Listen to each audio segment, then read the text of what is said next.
ভাই গাড়ির কাম শেষ হয়েছে। হে মিয়া, এই মিলে কেউ গাড়ি ছাড়া গাড়ির খোঁজ না বসে আসছো।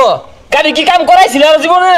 আচ্ছা যাই হোক, গাড়ির তাহলে কি কি লাগাইছো না হন? ভাই প্রিমিয়াম কোয়ালিটির একটা সিট। ভাই সিট না ভালাই আছিল? হে মিয়া, তুমি সিট হয়ে যাও লগে লগে নিজ হাতে হাসমেরা কারা জানি কেটে আসছে।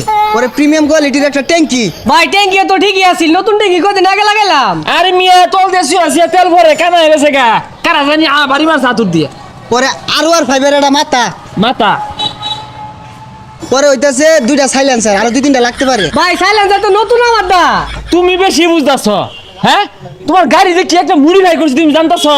3টা সাইলেন্সার লাগাইছি, এলাও সাইলেন্সার কমই ভরতাছে। চিন্তা করতেছি আগামী সপ্তাহে আর 3টা লাগাই দিলাম। গাড়ির যে একটা লুক আইছে, আওয়াজ হইব খালি। আচ্ছা ভাই, ওগুলো সব হিসাব করুন, এনে গাড়ি দেখে যান।